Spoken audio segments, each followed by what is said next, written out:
This morning I was talking with a rep that I very much disagree with about bluebirds. And we both like birds, it turns out, and we're excited to see the change of season and birds come back. I mean, you can find commonality. And I think also for people to just really appreciate, we are just people. Most of us are not rocket scientists.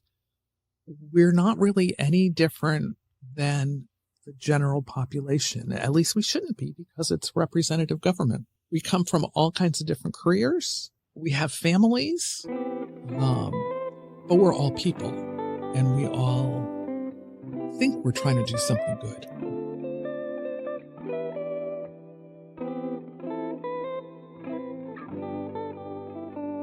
Hi, my name is Owen Simoes, and welcome to Youth in the Booth. Today, my guest is Hope Damon. How are you doing?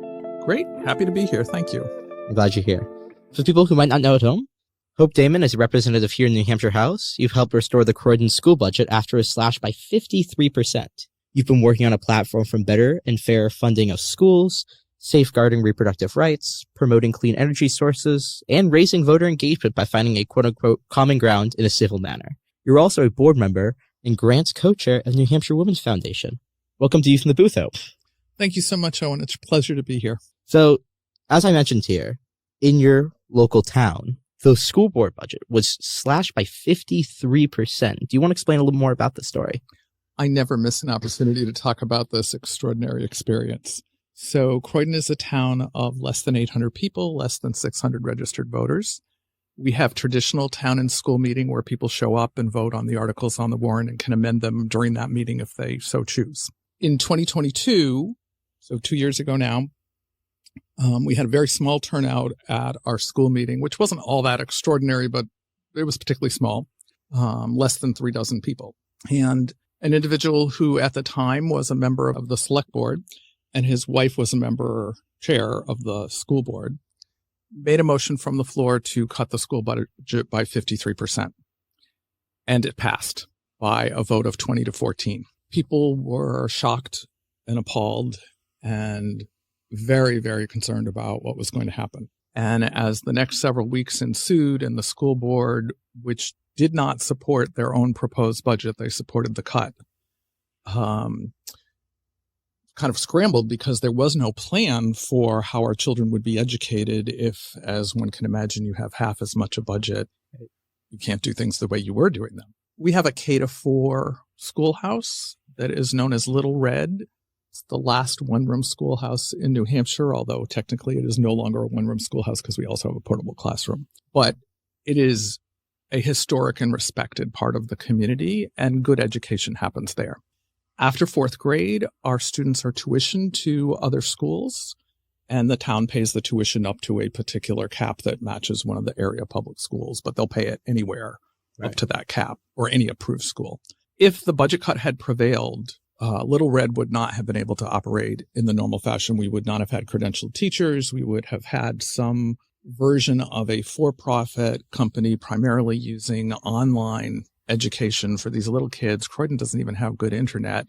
So how they were going to do online education was a big question, even if you thought that was good education, which I don't think for little kids that's going to work. And the parents of students from 5th through 12th grade would not only be paying their normal property taxes, which, as we know in New Hampshire, is the primary funding of local schools, they would also be paying about half of their kids' tuition out of their own pocket. So my neighbors, for instance, who have 3 children would have been paying about $30,000 a year for their kids to go to public school. Not a circumstance that hardly any families, if any, could do. Fortunately, there's a statute in New Hampshire law that you can have a revote on a budget issue if you can get 50% of the number of registered voters on your checklist on the day of the original meeting. So we needed to get close to 300 people to attend our meeting and vote. That's a really high bar. It's very unusual for that to happen. We did everything that you do in any kind of campaign, and we is a very collaborative group of concerned people. So they ranged from folks like myself, whose kids are all grown up and no longer live in New Hampshire, unfortunately, to people whose kids were and are attending Little Red or attending other schools on the tuition program, to grandparents, to realtors who said, no one's going to want to live in our town. Our property values are going to go down if we don't have viable education system. It was a really diverse mix of people. And we joked along the way that we might be very politically dissimilar on other topics, but we all came together around this. And we named ourselves We Stand Up for Croydon Students. We had signs everywhere, many in snowbanks because there was still snow. We postcarded, we phone banged, we had handouts at the community store. We just worked diligently for 7 weeks. And when we had our revote on May 7th of 22, the vote was 377-2 in favor of restoring the whole school budget. Wow. And we did not know the night before if we had it or not. We were going through our lists of all the people that we had talked to, which was nearly every person in town except the small population of Free Staters who had initiated this budget cut and clearly weren't going to come support the budget. And the night before, we basically said, if all the people who said they would come and vote, we'll be okay. But like 100% doesn't happen in life. No. And honestly, Owen, I will just never forget. I was outside staffing an information table. The meeting was at Camp Coniston, which is a YMCA camp in Croydon. And it was at the camp because that's the only place in Croydon big enough for this size of a gathering. May 7th, 22 was a cold, windy, typical New Hampshire spring day. We're outside staffing the info table because we had to be far enough away from the voting to meet the state statutes. People were parking in a field across the street, and they just kept coming down the driveway, walking in. And at some point, Angie and I looked at each other, and I get choked up talking about it today. We had tears rolling down our faces. We were like, I think we're going to get enough people. And we were very sure if we got enough people, we would prevail in the vote. Right. There weren't. And how many were you expecting? We needed, I think the break number was like 365. So we had a little more than what we needed, but we needed a lot for the size of the community. And you were saying a lot of these people weren't people that you may have otherwise been, supportive of and disagreed on everything. But going back to what you were saying before, a lot of voter engagement comes from finding a common ground. And for your own community, this was the common ground for people. This was so valuable to people not wanting Little Red to close, not wanting to lose the tuition school choice program. And literally in door knocking, people would have We Stand Up for Croydon signs who had completely opposite political signs from prior elections. So there were Trump and Biden signs, and frankly, in Croydon, mostly Trump. And there were We Stand Up for Croydon signs. Oh. And it was almost universal. I think to some degree, it became sort of the thing to do, that we will show up and we will be there for our kids. 2 years in, I would say that the community has changed. We are more engaged. We show up for ordinary school board meetings, select board meetings. We increased our select board from 3 members to 5 this year. It is much more participation and engagement. More people turn out to vote. I think that is all wonderful. A sort of sad part is that some of that is because we don't trust. We're not as kind of matter of fact that status quo will be maintained and that things that you value, we know they can go away. Right. Yeah. So my heads up to people anywhere is know what your elected officials are doing. I believe that most elected officials are well-intended, reasonably informed, do care about their communities. But if nobody shows up to observe the process, they can do lots of things. I represent 9 towns, and when I go to the select board and school board meetings in other communities, which I try to do on a frequent basis, it's a little hard because they all happen at the same time. There's very little citizen participation. Right. Some, depends on the agenda. But we should know what's going on. We should care. Exactly. We are fortunate that we have democracy and that we can freely and safely participate and care and say, this is what I think. It's our right. It's our right. It's our privilege, and we better use it, or we might not lose take it for granted. Yes, 100%. And I want to take this back to now. Obviously, you are part of the New Hampshire House. So it's an honor to do that, obviously. And I wanted to ask the question on, reflecting on your decision to run for state representative during a, I would say, contentious period. What motivated you to take this step despite the challenges of the time?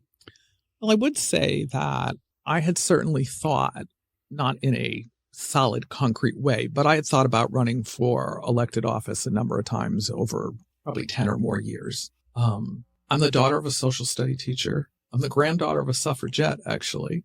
And I've always been interested in government and government's role as, in my mind, an agent to do good for people, to help community, take care of the neediest, and be safe and maintain our free democracy. There's no question that running for office in 22 was inspired by the Croydon experience and the recognition from that the Free State movement, which largely wants to dismantle government on many levels, is not only, pretty present in Croydon, it's actually quite present at the New Hampshire State House, and their numbers are growing.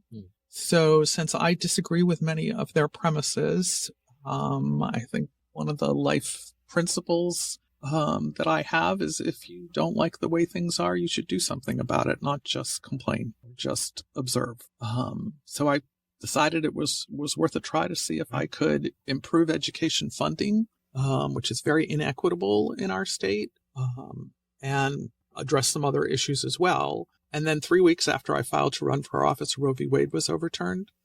And I am a lifetime proponent of reproductive freedom. I don't think government belongs in the clinical discussions between medical providers and people.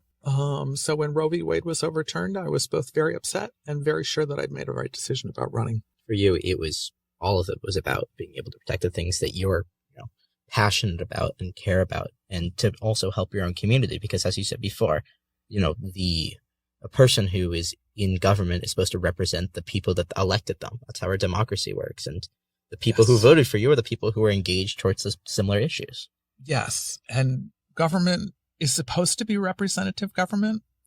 But if citizens don't bother to vote because they believe that their values are covered by somebody else, and if an energized group of people who doesn't share the values of the majority is motivated enough to run and show up to vote, then we don't preserve the same things. And I think New Hampshire is a microcosm of the whole country, and that is to a fair degree what is happening right now. We know in polling, for example, that the vast majority of people, not vast, but certainly the majority of people, support reproductive freedoms. And yet we have a Supreme Court that largely doesn't support that. And state after state is electing people who don't support that. So if we want to keep what's important to us, we have to show up. And, this issue that is something that you may, just as someone else might disagree with you on your own opinions. For sure. And how do you kind of navigate this political polarization that we're having at the moment, where people are more and more disagreeing with each other? No one's finding that, common ground that we were talking about. How's it like to kind of be in that position where you're in politics and have to deal with that? That is the substantive question of our time, is how do we find things in common? How do we find middle ground? I think one thing is to start with really basic humanity. So the first time that I walked into the State House as a representative, or on orientation day to get sworn in, I said to myself, okay, there's 400 reps, and you have something in common with every single one of them because you all cared enough to do the work to get here. So at a baseline, we think there's something viable about this thing called democracy. We got here to work on it. We all chose New Hampshire as the place to be, whether we were born and bred here or moved here and decided to stay. We're all here. It's our place. So we've got those pieces in common. I fit my name, Hope. I tend to be an optimist, not with rose-colored glasses, especially these days. It's a little tarnished. But I do believe that even people I profoundly disagree with are coming from a place that makes sense to them, that they believe just as strongly as I do that what they're trying to do is right and good. There's more consensus than one might expect there to be. For example, on the State House calendar, 70% or so of the bills that we vote on are actually on the consent calendar, meaning that they came out of committee either a unanimous recommendation or very close to unanimous. So the committee vote was 19-1 or 18-2 or mostly 20-0. So there is a lot of agreement. It's just that the things that are in agreement are generally not the things that hit the media.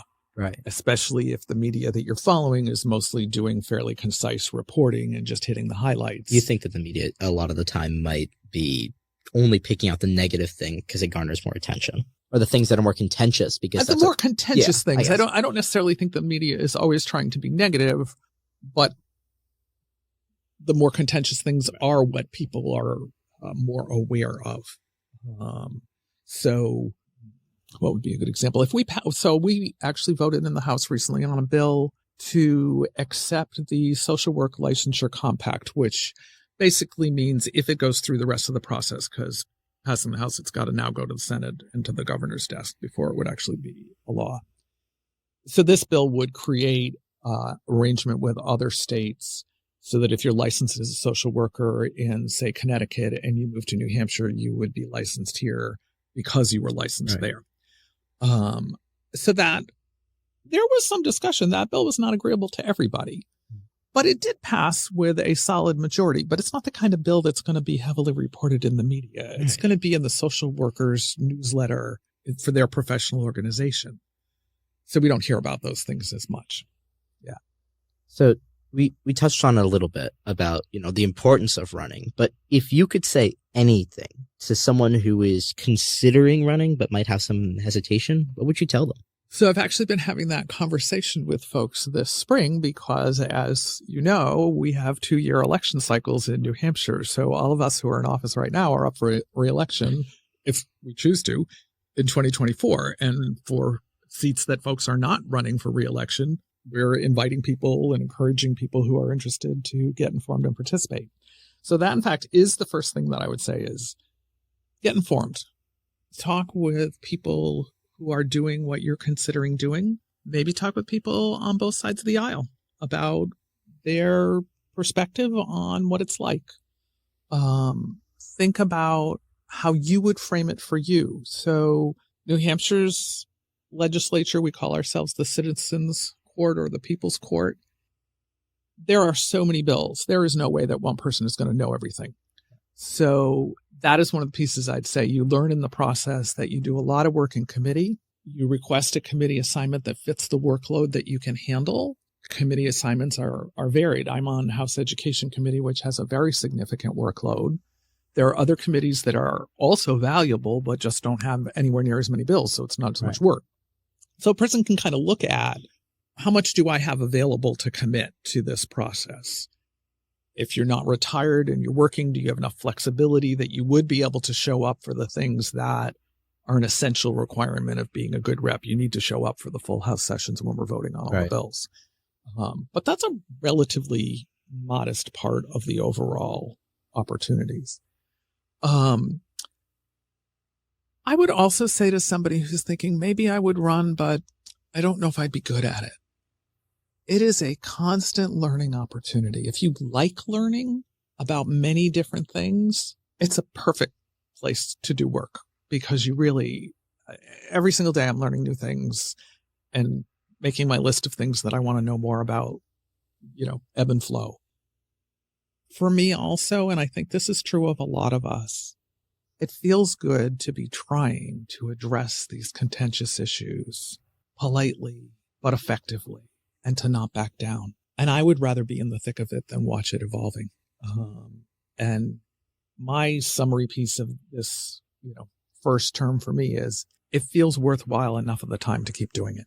That doesn't mean that it's not frustrating, that there isn't anger, that I literally say to my husband infrequently, you could not make this up. No one would believe you because people think very differently. And probably the people on the other side from me might be saying that about me. And there's humor in it. Actually, there's a decent amount of humor. I think humor brings people together. So that's a good strategy also. Yeah. I was going to ask, relating to the types of qualities you might find in someone who wants to run for office, that the things you might need to be able to, I guess, do when you're in those positions.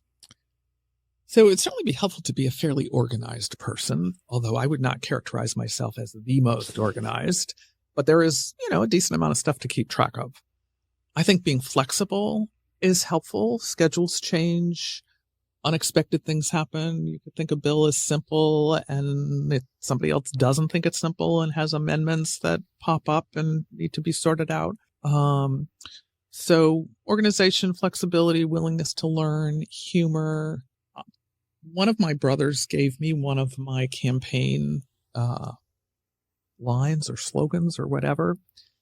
When I told him I was going to run, he said, well, you're a middle child. You've been negotiating your whole life. You already know how. And I was like, oh, Kevin, that's a very true statement. That's quite helpful. And it is helpful. You need to be able to approach people and ask and listen. This morning, for instance, I approached a rep who is the opposite party of me. We have agreed on some education bills, that in particular one that she brought forward. And we have this bill about feeding kids more adequately that will come up for a vote on Thursday. And I thought, I don't think anybody has asked this rep to support this. And one-on-one conversations are really good for engaging people. I don't know what she's going to decide, but I know we had at least a pleasant discussion, and I know she's going to research it. So that's progress. Right. So I think that some people think that when you get into politics, it's all about anger. It's always fighting, but it's not. Everyone who's there is human. And right. If you sit down and just have a talk with them, you'll start to understand them. And even people that you may profoundly disagree with on issues. This morning I was talking with a rep that I very much disagree with about bluebirds. And we both like birds, it turns out. And we're excited to see the change of season and birds come back. I mean, you can find commonality. And I think also for people to just really appreciate, we are just people. Most of us are not rocket scientists. We're not really any different than the general population. At least we shouldn't be, because it's representative government. We come from all kinds of different careers. We have families. Definition of family is different for different people. To me, it's whoever you care to spend your life with. But we're all people, and we all think we're trying to do something good. And it is interesting when you can collaborate on an issue. So in addition to being on education committee, I'm on the special committee on housing, which is a really quite bipartisan committee.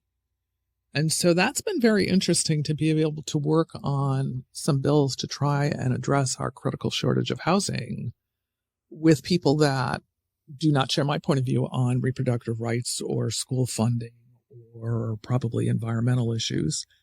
But we've come together quite effectively on housing issues. So I think it's important not to put people in a box and say, oh, your label is this, and I'm not going to agree with you on anything. Because probably we do have some places where we could connect. I wanted to touch on something you mentioned earlier. I have never heard before that humor plays a big role in politics and people who are representing the government. Where does that come from? The humor probably is more within a party or a caucus than across party and caucus lines. But that said, it's not that infrequent in, say, House Education that somebody will say something funny, and we all laugh at it. I mean, humor is a way for people to lighten tension and to kind of just take a deep breath, step back a minute, and say, okay, wait a minute, let's just pause. And my experience, and there's not a lot of yelling. There's not. People may be angry, but they're civil. Right. We very, very rarely, education committee is quite partisan, but we rarely raise our voices. We maintain decorum. We speak with a reasonable approach. So, I had to think, when you had, made me aware that you would ask about when I first voted, I kind of went, when did I first vote? So not inclusive of like Student Government Association, which really was my first. That was your first stride elected in and governing role. I was treasurer of my Student Government Association in college. I am vice president of my class. Shout out to the class of 2025 at Bishop Brady. There we go. So, but in the public world is a, not a collegiate thing. The first time I voted was the first year that I lived in New Hampshire. So I moved to New Hampshire straight out of college for a job. And when it was voting season, I think maybe just having been talked about government, my dad is a social studies teacher, always aware of what was going on. It just seemed like that's what you're supposed to do. And I really, frankly, wish more people had that value, that you're supposed to do this. So I registered to vote and I went to vote. It was the local elections. It wasn't a big November national election. And I had no clue what I was doing. There was not a lot of information or campaigning of candidates. I knew one person who was running for select board because he was on the chair, he was on the board of directors of the hospital I worked at. And I, met him and interacted with him, and wanted to support him. I thought he was a decent guy, but that was the first time that I voted. And then just after that, kind of continuing to get more aware and more involved. And New Hampshire is unusual in having our town and school meeting structure. So starting to go to those meetings and meet people and know more about how our government works. My grandmother, who I said I was a granddaughter of a suffragette, Graham was born in 1895. She died in 2000. She was 105 when she died. Right. She was superficially, you'd say she was a simple person. She raised chickens and sold eggs, and that was her business and her income. But she was an informed and thoughtful person. She just didn't spout off unless you asked her what her opinion was. And I think she was in her 80s, and I was visiting her in the fall near November elections and asked her if she was going to vote. Graham was a short, stout person, and she kind of drew herself up to be taller like people do when they kind of want to make a little more profound statement. And she very calmly said, "I know what it is to not have the privilege of voting, and I will never miss an opportunity." And I love to share that moment with her, both because she was very, very dear to me and influenced me a lot in her calm way. But just that understanding that it is a privilege and we should appreciate it and use it. And so literally one of the very few, quite possibly the only time in my adult life that I didn't vote was that school meeting where our budget failed. And no good reason why I didn't go to that meeting. I just didn't. It was snowing. It was mud season. People have used that as an alibi. I could have got there. I think most of us could have got there. So yeah, vote. It's the most important. It is the most powerful tool you have in our country. Yes. It's your right to vote. And you're obviously put a lot of your attention into supporting our education system here in the United States and here in the state of New Hampshire. Do you think there should be more education, garnered towards voting and our democracy? I am so glad you asked me that question, Owen. Emphatically, yes. And we just failed in New Hampshire to succeed at one approach to doing that. So there was a bill before House Education Committee that would have required school districts to have a policy that stated how they were going to educate students how to register to vote. It's not in any way requiring students to be registered to vote. We should not require that. But simply making sure that there is a policy in every single school about how students learn that. The proposed bill also included a statement that schools may invite the town clerk or the supervisor of the checklist to come to school and assist with voter registration at school.